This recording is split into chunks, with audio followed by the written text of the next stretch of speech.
Hello students, this is science cam और आज हम शुरू कर रहे हैं क्लास +1 की केमिस्ट्री।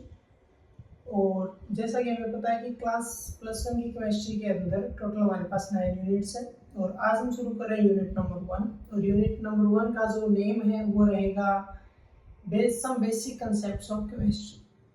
तो नोटबुक निकालिए, हेडिंग लगाइए।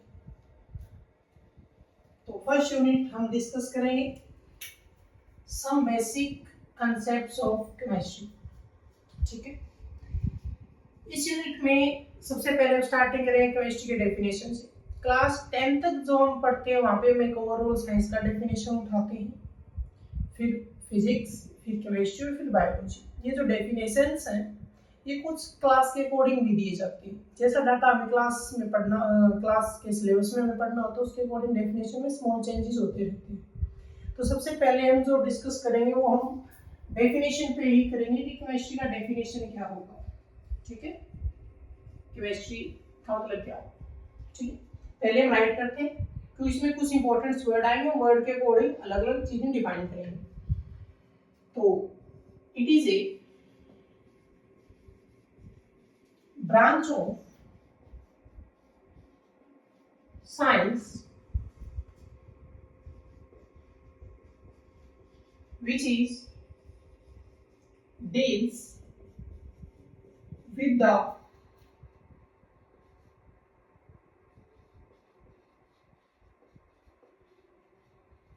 formation,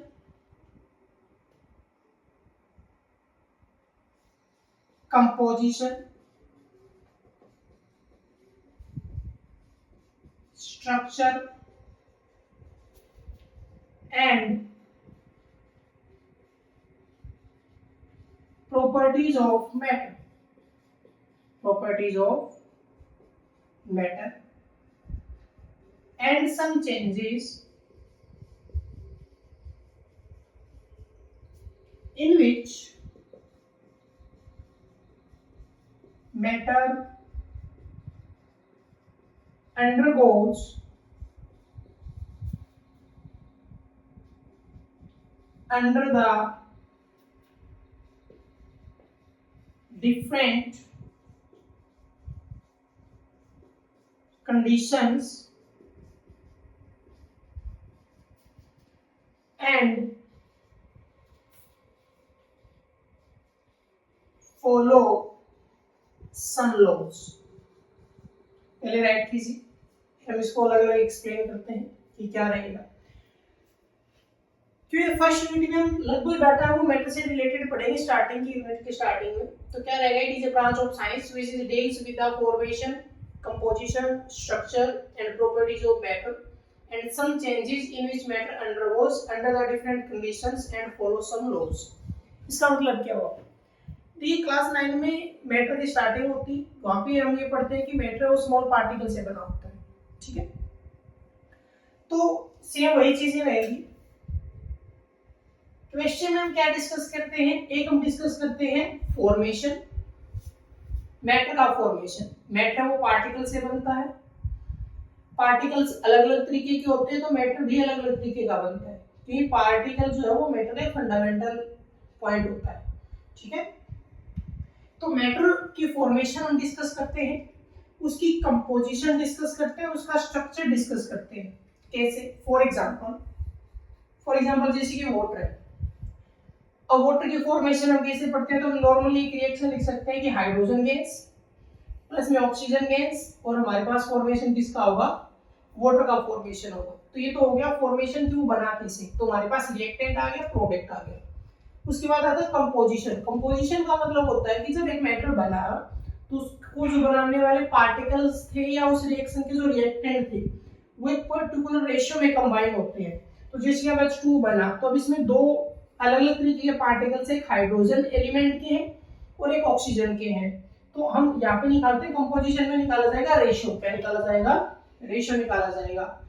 तो ये जो रेशियो है ये बाय मास निकलता है। तो यहाँ पे हमें पता है कि हाइड्रोजन 2 है और ऑक्सीजन 16 है, तो क्या आता है, 1:8 आता है। तो ये हो गया कंपोजिशन का मीनिंग।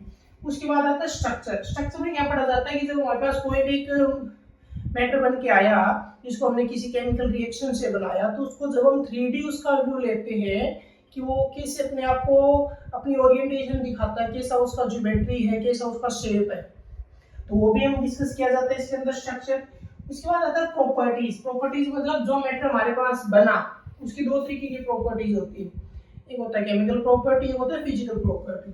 तो प्रॉपर्टीज का डिस्कशन होता है। उसके बाद एंड सम चेंजेस, अगर हम उस मैटर में कुछ चेंज करना चाहते हैं और हमें कुछ जैसा हम चेंज चाहते हैं वैसे हमें उसको कंडीशन देनी पड़ती है, जैसा हमारी रिक्वायरमेंट है वैसा ही हम उसको कंडीशन देते हैं। तो चेंजेस होते हैं ना जिसके अंदर मैटर जाएगा अंडरगोज, तो जब वो जाएगा तो वो डिफरेंट कंडीशन से होता हुआ जाएगा, अलग अलग कंडीशन होगी, और जो चेंजेस हो रहे होंगे तो वो जो रिएक्शन होगा, जो प्रोसेस होगा वो एक किसी ना किसी लॉ को फॉलो करेगा। अब ये लॉ क्या मतलब, जैसे कि क्लास 9 में हम एक बेसिक लॉ पढ़ते हैं कंजर्वेशन ऑफ मास, यानी कि अगर कोई रिएक्शन हो रहा है तो उसमें हम रिएक्टेंट और प्रोडक्ट का मास ना इंक्रीज कर सकते हैं ना डिक्रीज, मतलब जितना स्टार्टिंग में है वही लास्ट में होगा, जो रिएक्टेंट का मास है वही प्रोडक्ट का मास होगा, ठीक है। तो जब कोई चेंजेस होगा तो कुछ लॉ को भी फॉलो करेगा, ये नहीं कि चेंज हो गया और वहां पे हमारे पास कोई प्रूफ नहीं है कि वो कैसे हुआ, ठीक है। तो ये ओवरऑल डेफिनेशन है केमिस्ट्री का, ठीक है। राइट इजी आपको आना चाहिए स्टार्टिंग के अंदर, ठीक है। उसके बाद हम उठाते हैं हमारा टॉपिक नंबर 1। अब इसके अंदर जो सबसे पहला टॉपिक पढ़ा जाता है वो पहला टॉपिक आता है इंपॉर्टेंस ऑफ केमिस्ट्री, यानी कि जो एक लाइफ रूटीन होता है या जो पूरा वर्ल्ड है, कोई भी कंट्री है, वहां पे एक अपना शेड्यूल चलता है, तो उस लाइफ में हमारी जो डेली की रिक्वायरमेंट्स होती है लाइफ में, उनको पूरा करने के लिए हमें अलग अलग मटेरियल्स का रिक्वायरमेंट होता है, तो वो मटेरियल्स वो कैसे बनाए जाते हैं, ठीक है। तो उन वो जो जितने भी हमारे रिक्वायरमेंट के मटेरियल्स हैं उनमें हमें केमिस्ट्री का रोल पढ़ना है, ठीक है। तो पहला टॉपिक क्या रहेगा, first topic importance of chemistry, importance of chemistry, ठीक है। इस टॉपिक को हम अलग अलग पॉइंट्स के अंदर कवर अप करेंगे, ठीक है। अलग अलग पॉइंट हम उठाने वाले हैं, जैसे कि अगर हम फर्स्ट पॉइंट की बात करें तो मैंने उठा लिया जैसे कि हेल्थ, ठीक है। अब हेल्थ है तो हमारी जो लाइफ है वो हमारी हेल्थ के ऊपर डिपेंड होती है, तो हमें हमारी हेल्थ को डिजीज फ्री रखने के लिए यानी कि सही तरीके से मेंटेन करने के लिए कुछ हम मेडिसिन का, कुछ अलग अलग ड्रग्स का, टेबलेट्स का हम यूज करते हैं, क्योंकि जो मेडिसिन होता है उसको ड्रग्स माना जाता है, ठीक है। मेडिसिन और ड्रग्स होता है, तो हेल्थ में क्या रोल है, तो इसमें हम पहला पॉइंट जो उठाने वाले हैं वो हम उठाने वाले हैं for better health, for better health. एक अच्छी हेल्थ के लिए, एक अच्छी हेल्थ बनाने के लिए उसमें जो हम ड्रग्स यूज करते हैं, जो मेडिसिन और दवाइयां यूज करते हैं, उसमें केमिस्ट्री का क्या रोल है, ठीक है। तो याद रखिए कि जो भी मेडिसिन बनता है वो क्या अलग अलग तरीके के एलिमेंट्स से बनता है, जैसे carbon, hydrogen, oxygen, nitrogen, platinum, कोई मेटल का यूज होता है, मिनरल मेटल्स का भी यूज होता है, ठीक है। तो एग्जांपल के तौर पे जैसे मैंने कुछ मेडिसिन या ड्रग्स के नेम लिखा हूं, जैसे कि सिस्प्लेटिन हो गया, टेक्सोल हो गया, एजेडिटी हो गया, ये मैंने 3 एग्जांपल लिखे, ठीक है। ये तीनों अलग अलग तरीके के ड्रग्स हैं, इनमें जो पहले 2 हैं ये होते हैं एंटी कैंसर, ये क्या होते हैं, ये एंटी कैंसर ड्रग्स होते हैं, कैंसर के लिए इनका यूज होता है। जैसे कि अगर सिस्प्लेटिन की बात की जाए तो ये जो सिस्प्लेटिन है तो ये प्लेटिनम का कंपाउंड होता है, ये क्या होता है, एक प्लेटिनम कंपाउंड होता है, ठीक है। क्या होता है ये प्लेटिनम कंपाउंड होता है। फॉर्मूले की अगर बात की जाए तो फॉर्मूला होता है PtNH3 ट्वाइस Cl2, ये इसका फॉर्मूला होता है, ठीक है जी। इसको जो बनाया गया था, सिस्प्लेटिन को जो बनाया गया, ये पॉइंट दो में कॉमन रहेगा कि एंटी कैंसर यानी कि कैंसर के ट्रीटमेंट के लिए यूज होता है, ठीक है। या मैं लिख देता हूं एंटी कैंसर ड्रग्स होता है, एंटी कैंसर ड्रग्स है ये। अच्छा, इसको जो बनाया था वो बनाने वाले थे माइकल पेरियोन। कौन थे, माइकल पेरियोन थे, इन्होंने 1845 में बनाया था। हालांकि इसको जो इसकी जो यूज था, इसका जो अप्रूवल था वो यूएसए के द्वारा बाद में दिया गया था, उसकी डेट थी 19 दिसंबर 1978, वो अप्रूवल इसको बाद में मिला, ठीक है। माइकल पेरियन ने इसको बनाया था। और ये जो है ये लिक्विड फॉर्म में होता है, यानी कि इंजेक्शन के द्वारा इसको लिया जाता है, यानी कि विंस में इसका यूज होता है। तो इंजेक्शन लेते हैं, उस इंजेक्शन पर मेंशन होता है, ठीक है, कि वो हमारी बॉडी में कहाँ पर लगेगा। तो ये इसका विंस के द्वारा यूज होता है, ये इंजेक्शन लगता है ये। तो इस प्लेटिन हो गया, ठीक है। अब इसमें देखो केमिस्ट्री का यूज हम कैसे समझेंगे कि प्लेटिनम एक मेटल का यूज हुआ है, नाइट्रोजन का यूज हुआ है, हाइड्रोजन यूज हुआ है, क्लोरीन यूज हुआ है, यानी कि केमिस्ट्री में जो हम टोटल 118 एलिमेंट पढ़ते हैं उन एलिमेंट्स का यूज करके प्रॉपर मेडिसिन बनाई जा रही है, तो इसमें काउंट होगा इंपॉर्टेंस ऑफ केमिस्ट्री में, ठीक है। अब जैसे कि टैक्सोल की बात की तो पहला पॉइंट तो कॉमन हो गया कि ये भी एक एंटी कैंसर होता है, ठीक है। और उसके बाद ये ऑर्गेनिक कंपाउंड है, ये क्या है, एक ऑर्गेनिक कंपाउंड है। कैसे, इसका फॉर्मूला को हम ध्यान से देखेंगे, C47H51NO14, ये इसका फॉर्मूला है। तो इसमें देखो कार्बन आया, हाइड्रोजन, नाइट्रोजन और ऑक्सीजन, ठीक है। अच्छा, अब ये जो है ये भी सेम एंटी कैंसर हो गया, और ये भी इंजेक्शन के द्वारा ही लिया जाता है। ये भी किससे लिया जाता है, इंजेक्शन से ही लिया जाता है। ये टैक्सोलॉग के बारे में डिटेल हो गई। आगे हमने थर्ड लिखा AZT, वो थोड़ा सा डिफरेंट है। AZT की अगर बात की जाए ये अलग है, ये एंटी HIV होता है। ये क्या होता है, HIV होता है, यानी कि जो एड्स वायरस होता है, क्या होता है, जो एड्स वायरस होता है, एड्स वायरस को रोकने के लिए इसका यूज किया जाता है। और इसका यूज किया जाता है फीमेल्स के द्वारा। किसके द्वारा यूज किया जाता है, फीमेल्स के द्वारा इसका यूज किया जाता है। यानी कि जब एक फीमेल अपने एक नए बच्चे को जन्म देती है और अगर उसको एड्स डिजीज अगर उसको होता है तो वो नेक्स्ट जनरेशन में प्रमोट ना हो जाए, क्योंकि जब एक बच्चा बन रहा होता है वो कंप्लीट मदर के ऊपर डिपेंडेंट होता है, उसका पूरा फूड है वो मदर के ऊपर डिपेंडेंट होता है। सबसे ज्यादा एक छोटा बच्चा है वो मदर मिल्क का ही यूज करता है, तो उससे नेक्स्ट जनरेशन में शिफ्ट ना हो जाए उसके लिए फीमेल जो माँ होती है उसको इस का यूज करना होता है AZT। जैसे यानी कि इसकी अगर फुल फॉर्म की बात करें तो ये क्या होता है, एजिडोथायमिडिन, ठीक है, इसका यूज किया जाता है। और ये जो है ये टेबलेट फॉर्म में भी आता है और ये लिक्विड फॉर्म में भी आता है, ठीक है। तो ये दो तो है, ये तो एंटी कैंसर होते हैं, और जो नेक्स्ट है ये एंटी HIV होता है, यानी कि एड्स को रोकने के लिए वो नेक्स्ट जनरेशन में प्रमोट ना हो जाए, ठीक है। तो हमने फर्स्ट पॉइंट कवर किया फॉर बेटर हेल्थ, ठीक है, नोट कर लेना साथ साथ। 3 एग्जांपल हमने अच्छे से डिस्कस कर लिए। अब उठाते हैं हेल्थ में सेकंड पॉइंट, यानी कि एंटीबायोटिक्स। क्या उठाते हैं, एंटीबायोटिक्स। अब आपको पता है कि जो एंटीबायोटिक्स होते हैं, ठीक है, एंटीबायोटिक्स कब यूज किए जाते हैं कि हमारी बॉडी का जो विल पावर होता है कि किसी भी तरीके का कोई पैथोजन यानी कि कोई माइक्रो ऑर्गेनिज्म हो गया, कोई वायरस हो गया, अगर वो हमारी बॉडी में एंटर कर जाता है और वो किसी डिजीज को हमारी बॉडी के अंदर अगर फैलाना चाहता है तो हमारी बॉडी जो सबसे पहले प्रोटेक्ट होती है वो हमारे ब्लड से होती है।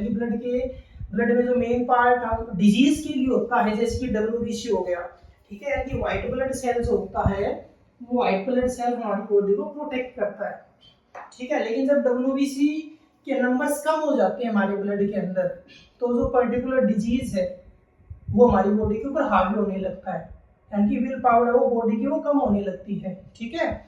उस केस में हमें अलग से कुछ मेडिसिन का यूज करना होता है जिनको हम क्या बोलते हैं, एंटीबायोटिक्स बोलते हैं।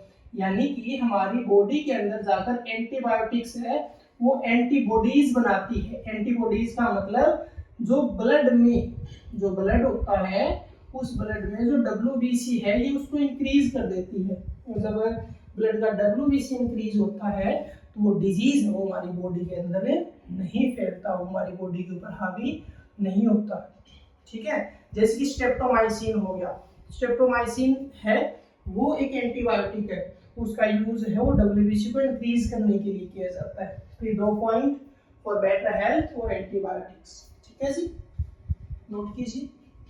अब हम उठाते हैं सेकंड पॉइंट, यानी कि second importance according to chemistry, according to science हम कह सकते हैं। ठीक है, जैसे कि अगर मैं सेकंड पॉइंट को उठाऊं तो जैसे कि इंडस्ट्री की अगर मैं बात करूं, मतलब क्या हुआ कि कोई भी कंट्री है वो वेल डेवलप होना चाहती है, तो वो एक बड़े स्केल के ऊपर अलग अलग मटेरियल का प्रोडक्शन करती है, और जब एक बड़े लेवल पे वो मटेरियल बनते हैं तो उनको बनाने के का जो प्रोसेस होता है, उन बनाने के लिए जो रॉ मटेरियल या जो भी केमिकल कंपाउंड यूज होते हैं, तो उनका जो पूरा मैन्युफैक्चरिंग प्रोसेस होता है वो साइंस के अकॉर्डिंग चलता है, साइंस के रूल्स के अकॉर्डिंग चलता है। यानी कि ऐसा नहीं होता कि कुछ भी मिलाया और कुछ बन गया, यानी कि पहले कुछ चीजें थ्योरेटिकल डिसाइड होती है, फिर कुछ एक्सपेरिमेंटल डिसाइड होती है। एग्जांपल के तौर पे जैसे कि जिसकी सीमेंट की जो इंडस्ट्रीज होती है, सीमेंट बनाने का जो पूरा प्रोसेस होता है, ठीक है, या इसको बनाने के लिए जो रॉ मटेरियल्स यूज होते हैं, ठीक है, तो उनमें एलिमेंट्स का यूज होता है। या मान लो पेपर बनाने के लिए, तो जैसे मान लो पेपर हम बना रहे हैं, पेपर्स की क्वालिटीज अलग अलग होती है, जैसे सोडियम हाइड्रोक्साइड है उसका यूज किया जाता है पेपर बनाने के लिए। या मान लो कि टेक्सटाइल हो गया, टेक्सटाइल हो गया, या ग्लास हो गया, या इसके अलावा जो भी पेंट्स हो गए, या डाई हो गए, या पेट्रोलियम हो गया, ठीक है, पेट्रोलियम हो गया, या प्लास्टिक हो गए। अब ये जो चीजें हैं आपको पता है ये डेली लाइफ में हर जगह यूज होती है, इन सभी चीजों का यूज होता है, और इनका प्रोडक्शन वो एक बड़े लेवल के ऊपर किया जाता है। जब बड़े लेवल पर इनका प्रोडक्शन होता है तो हम उसको किसका नाम देते हैं, इंडस्ट्रीज का नाम देते हैं। तो इनके बनाने का जो पूरा प्रोसेस होता है वो पूरा साइंस से रिलेटेड होता है, ठीक है, तो इंडस्ट्रीज में इसका यूज होता है। नेक्स्ट पॉइंट एक बहुत ही बेसिक, जैसे कि फूड है। अब हर एक ह्यूमन बीइंग का जो रिक्वायरमेंट होता है वो फूड होता है। अब जितना पॉपुलेशन इंक्रीज हो रहा है फूड का डिमांड उतना ही ज्यादा होता है। डिमांड अगर फूड का बढ़ रहा है इसका मतलब हमें उसकी जो पैदावार है वो भी बढ़ानी पड़ेगी, और जब हमें फूड यानी कि भोजन हमें ज्यादा चाहिए, जो क्रॉप है, ठीक है, यानी कि हमें इनकी जो पैदावार हमें बढ़ानी है, तो हमें सबसे पहले स्टार्टिंग कहां से करनी होती है, जब एक सीड जर्मिनेट होता है, जब एक सीड जर्मिनेट होता है। जैसे कि अब इसमें क्या रोल हो जाएगा, साइंस यानी केमिस्ट्री का क्या रोल हो जाएगा, एक तो हो जाएगा जैसे कि केमिकल फर्टिलाइजर, केमिकल फर्टिलाइजर, फसलों के लिए केमिकल फर्टिलाइजर का यूज करते हैं। जैसे कि मान लो हम यूज करते हैं पोटास का, हम यूज करते हैं यूरिया का, हम यूज करते हैं जिंक का, ठीक है, हम यूज करते हैं डीएपी का, ठीक है, या हम यूज करते हैं सोडियम नाइट्रेट का, ठीक है, या हम यूज करते हैं एल्यूमिनियम सल्फेट का, ठीक है, यूज हम किसका करते हैं, एल्यूमिनियम सल्फेट का हम यूज करते हैं। तो ये कुछ केमिकल फर्टिलाइजर हो गए जो फसलों के अंदर डाले जाते हैं ताकि उसका प्रोडक्शन है वो बढ़ाया जा सके, ठीक है। अब ये जो सारी चीजें हैं, देखो एक होता है मैन्यूर, मैन्यूर का मतलब आप समझते हैं कि जो ऑर्गेनिक चीजें होती है, ठीक है, ये फर्टिलाइजर है, ठीक है, इनको इन सभी का मैन्युफैक्चरिंग वो किया जाता है। पोटास, यूरिया, जिंक, सल्फर, ये सारी चीजें हैं, ये फसलों के अंदर सब्जियों के अंदर डाली जाती है। डीएपी, सोडियम नाइट्रेट हो गया, एल्यूमिनियम सल्फेट हो गया, ठीक है। अब ये तो हो गया कि उसका प्रोडक्शन बढ़ेगा, उसका प्रोडक्शन है वो बढ़ेगा, लेकिन जब वो चीजें बन जाएगी, जब वो फसल पूरी तरीके से पक जाएगी, तो हमें जब उसका स्टोरेज करना होता है तो स्टोरेज करते टाइम भी कुछ चीजों का ध्यान रखना होता है, ठीक है। यानी कि इसके बाद कुछ अलग सी चीजें आती है, जैसे कि मान लो जैसे कि पेस्टिसाइड्स हो गए, पेस्टिसाइड्स हो गए, या फंगिसाइड्स हो गए,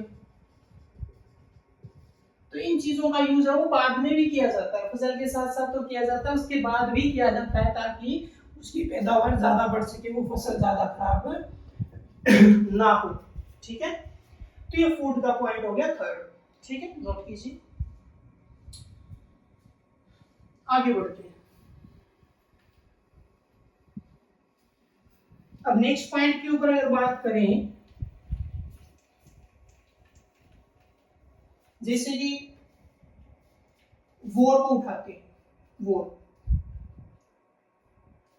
ठीक,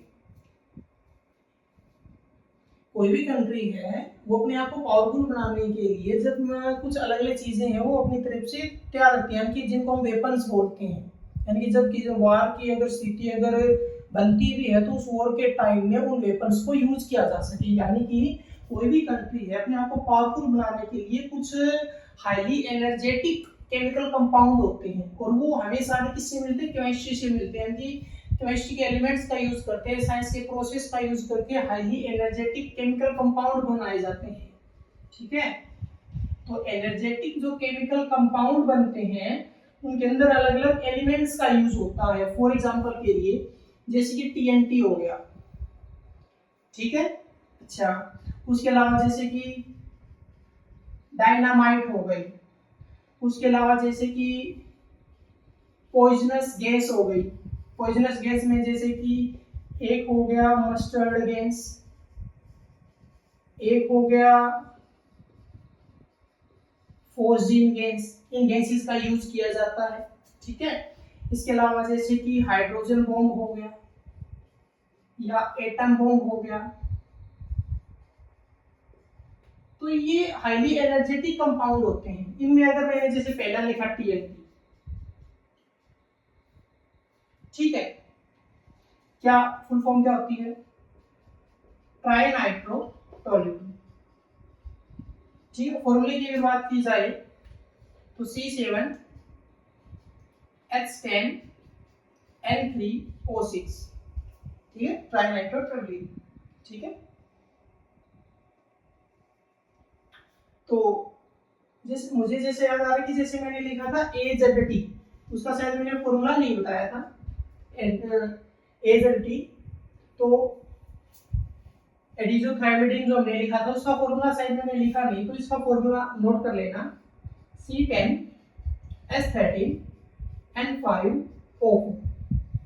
ठीक है, साइड में भूल गया, इसका होता है C7H10 N3O6। ये क्या होता है, येलो कलर का कंपाउंड होता है। क्या होता है, येलो कलर का कंपाउंड होता है। ठीक है, यानी बहुत ही कम टाइम में हाईली एनर्जी, एक बहुत ज्यादा एनर्जी प्रोड्यूस करता है। और सबसे अच्छी बात क्या है कि इसकी एनर्जी को वो कंट्रोल किया जा सकता है। एनर्जी को क्या किया जा सकता है, कंट्रोल किया जा सकता है। ठीक है, टीएनटी होता है। ठीक है, तो अब ये जितनी भी चीजें हैं, डायनामाइट हो गए, poisonous gas, hydrogen bomb, atom bomb, ये सारी चीजों का यूज है वो वॉर में किया जाता है। और ये जो सारी रिलेटेड है किससे होती है, साइंस से रिलेटेड होती है।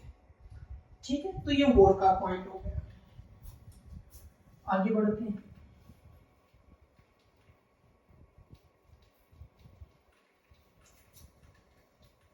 उसके बाद जैसे कि एक पॉइंट और उठाते हैं, जैसे कि मान लो हमने हमारी डेली लाइफ की बात की। अब जब हमारी डेली लाइफ की बात करते हैं तो उसमें कई चीजें आती हैं, जैसे कि हमें कुछ साइंस से रिलेटेड केमिस्ट्री से अगर हम बात करें तो जैसे कि सिंथेटिक फाइबर की बात करें, ठीक है, सिंथेटिक फाइबर की बात करें, जैसे कि मान लो नायलॉन हो गया, रेयॉन हो गया। अब ये जो चीजें हैं इनको बनाने का पूरा प्रोसेस है, इनको बनाने का जो पूरा मेथड है वो साइंस रिलेटेड होता है, साइंस से जुड़ा होता है। तो जो सिंथेटिक फाइबर हमें चाहिए, ठीक है, जैसे कि कुछ मेटल्स हमें चाहिए, मेटल्स का यूज, जैसे कि हम गोल्ड का यूज करते हैं, हम सिल्वर का यूज करते हैं, हम एल्यूमिनियम का यूज करते हैं, हम आयरन का यूज करते हैं। आपको पता है ये सारे केमिस्ट्री में आते हैं सारे एलिमेंट्स। उसके अलावा कुछ और डोमेस्टिक चीजें हो गई, डोमेस्टिक चीजें जो हमने इंडस्ट्री में लिखी थी वो भी तो हम हमारी डेली लाइफ में यूज करते हैं। जैसे मैंने पेपर लिखा, प्लास्टिक लिखा, मैंने पेंट लिखा, मैंने डाई लिखा, ये सारी चीजें भी तो हम यूज करते हैं। ठीक है, तो डेली लाइफ एक पॉइंट आप ये भी बना सकते हो। इसमें हमने 3 अलग अलग कैटेगरी बना दी। पहला सिंथेटिक फाइबर, सेकंड हमने मेटल्स बना दिया, और थर्ड हमने डोमेस्टिक मटेरियल बना दिया। ठीक है, इन चीजों का भी यूज किया जाता है। ठीक है, तो ये फर्स्ट टॉपिक था हमारा इंपॉर्टेंस ऑफ केमिस्ट्री, जिसमें हमने 5 पॉइंट कवर किए हैं और 500 में हमने अलग अलग चीजें पढ़ी। एक पॉइंट और उठा लेते हैं, जैसे कि क्योंकि ये टॉपिक अच्छा खासा बढ़ाया जा सकता है, एक पॉइंट और बढ़ा लेते हैं, जैसे कि एटॉमिक और न्यूक्लियर एनर्जी। एटॉमिक और न्यूक्लियर एनर्जी यानी कि जब सबसे पहले एटम बम बनाया गया तो स्टार्टिंग के अंदर वहां पे केमिस्ट्री के एलिमेंट का यूज हुआ था, यानी कि एटम बम में स्टार्टिंग के अंदर यूरेनियम का यूज हुआ था, यूरेनियम 235 का। एटम बम में सबसे पहले इसका यूज किया जाता था यूरेनियम 35, क्योंकि एक हाईली एक्सप्लोसिव मटेरियल होता है, ठीक है, एनर्जी बहुत ज्यादा रिलीज करता है। और उसके बाद इसका जो यूज है वो चेंज कर दिया गया, इसका यूज है वो इलेक्ट्रिसिटी प्रोडक्शन में किया जाने लगा। किसमें किया जाने लगा? इलेक्ट्रिसिटी प्रोडक्शन के अंदर, ठीक है। यानी कि जब ये टॉपिक सारा 10th क्लास में पढ़ा जाता है, इलेक्ट्रिसिटी बनाने के अलग अलग तरीके होते हैं, तो वहाँ पे जो इलेक्ट्रिसिटी का पूरा एक सेटअप होता है, वहाँ पे एक पार्ट होता है न्यूक्लियर रिएक्टर। न्यूक्लियर रिएक्टर का मतलब एक पूरा चेंबर होता है जहाँ पे फ्यूल को बर्न किया जाता है, और वहाँ पे जो फ्यूल किसका यूज होता है? यूरेनियम का यूज होता है, ठीक है। तो इलेक्ट्रिसिटी प्रोडक्शन में यानी कि न्यूक्लियर रिएक्टर में यूरेनियम का यूज किया जाता है, ठीक है। इन सेंटेंसेस को आप पूरा अच्छे से लिख लेना। स्टार्टिंग में एटम बम में यूरेनियम का यूज होता है, उसके बाद इलेक्ट्रिसिटी प्रोडक्शन में जो उसका पूरा सेटअप होता है, वहाँ पे जो चेंबर होता है न्यूक्लियर रिएक्टर, वहाँ पे यूरेनियम को बर्न किया जाता है, ठीक है। तो 6 पॉइंट हो गए। नेक्स्ट हम उठाएंगे मैटर एंड देयर क्लासिफिकेशन। तो मिलते हैं सेकंड लेक्चर के साथ।